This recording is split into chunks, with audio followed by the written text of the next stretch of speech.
We got another fight now.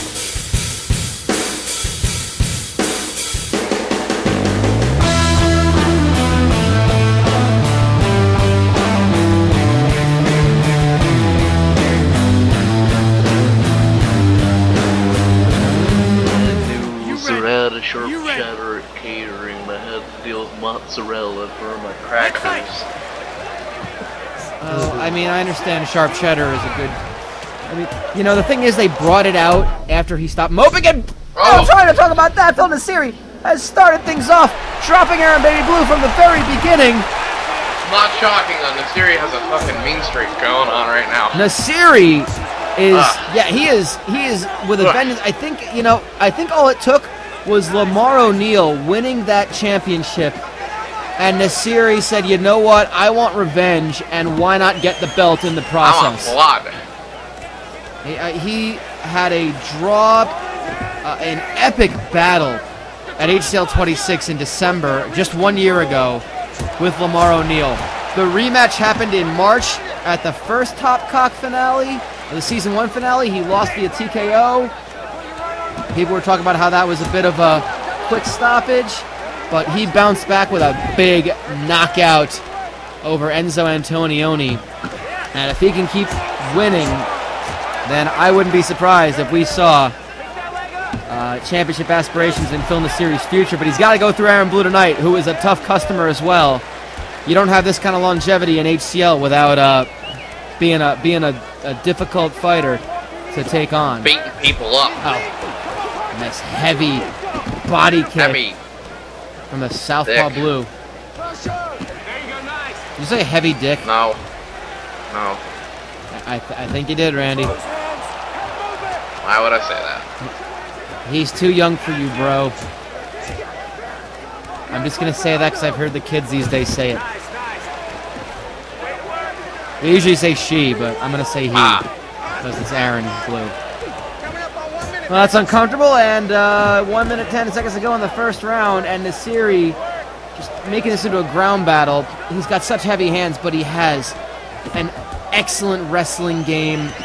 He can ground and pound his way to victory very easily, as he has done in he had a TKO victory against Delmar Perkins in August of last year. And that ground fighting, and Delmar Perkins prefers to wrestle, or I guess as he would say it, wrestle. No, wrestling. And he was able to out-wrestle the wrestler. Well, the first round is going to come to an end in a bit of a whimper after such a big bang to start things out of Nasseri dropping Blue. But I think, there's a cut over the eye of Phil Nasseri. But he definitely won that round, I would have to say. On the ground, you can catch him all day long. I can agree with that. All day long, okay? That's it. That works for me. And there you see, I was early. I was first 20 seconds of this fight. He caught him with a big right hook, just a looping hook, and caught him right on the jaw. And I mean, sometimes the fight starts and it takes you a couple of seconds, maybe a minute or so, to really get into your strategy, and Nasseri just wanted to give Aaron Blue zero chance to do that. Let's fight. Well, here we go. Defoe, happy this is still going on, but still sad. Hey. Still sad about the cheese. Well, I just wanted the cheese really bad, though. You know, here's the thing. Like, that wasn't even like our catering. That was a wedding that the Golden Nougat, their hotel, was having, and he just invaded the cocktail hour. That's what he does.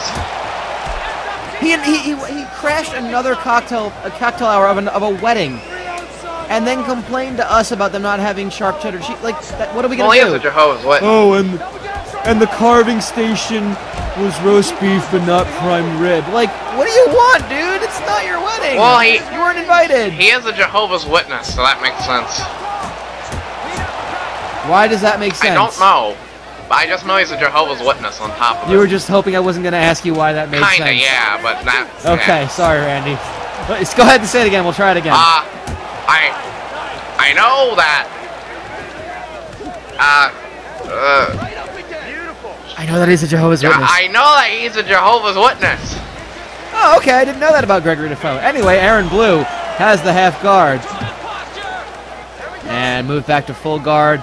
Again, these are two very technically sound fighters when it comes to the ground game. I don't know they're in the music. Oh, gives up mount. Sorry? I don't know they're in the music. Yes, oh, technically sound? What kind of music would be technically sound? Is that like the Polyphonic Spree where they have like 87 members? Yes! And they have like one of those like big electric machines that make like noises. It takes 3 people to play that. Yeah. They have like 7 drummers and... They do a cover of like... 8.5 mandolin players. They do a cover of like I Want It That Way. It sounds nothing like the actual song.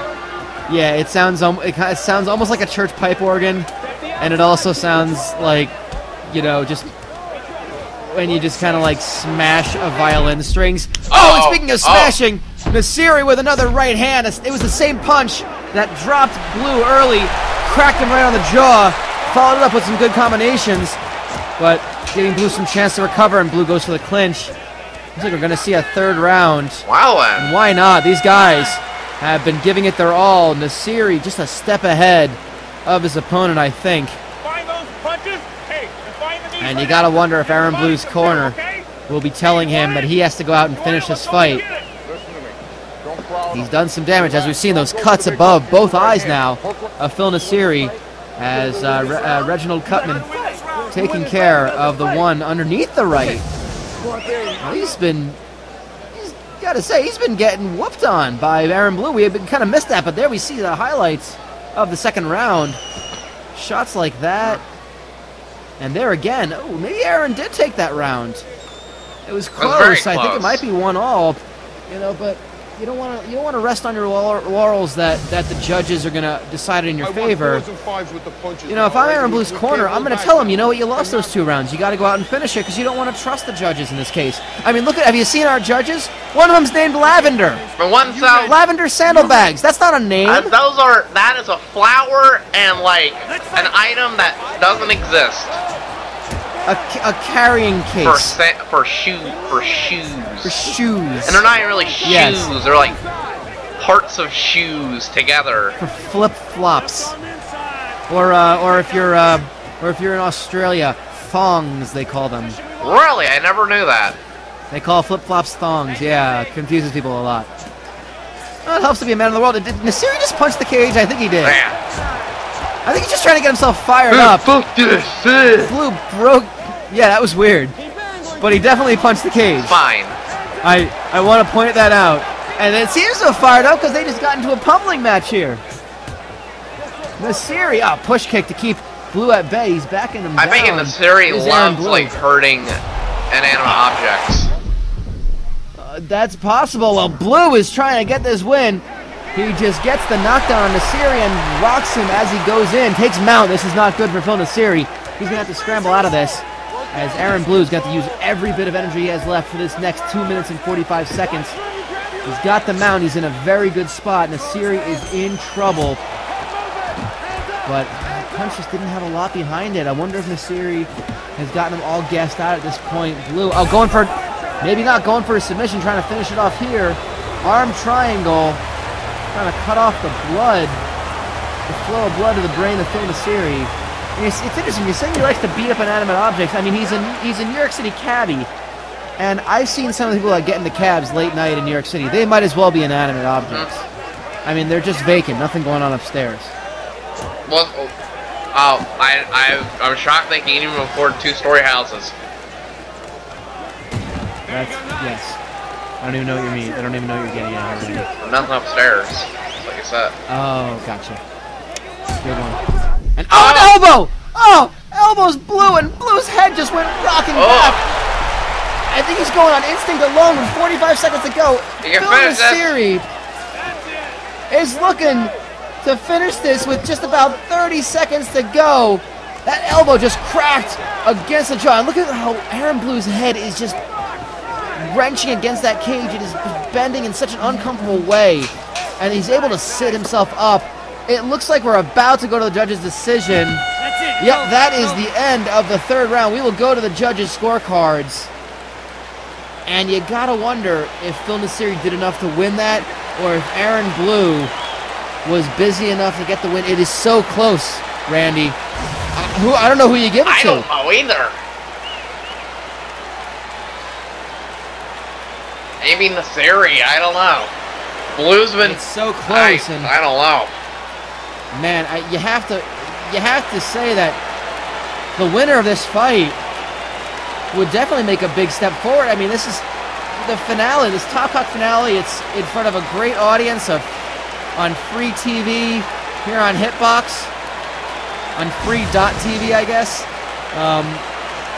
You know, the winner of this could make a big stride forward we go to the judges' to heavyweight title contendership. Let's see what the judges say. 29, 28, Nasseri. 29. There it is. And Called it. 29. Well, 28, 2 rounds to winner 1. By unanimous decision, the champ. Phil Nasseri gets his win at the Top Cock finale. He did not win at the first one, but he got a big win via decision now.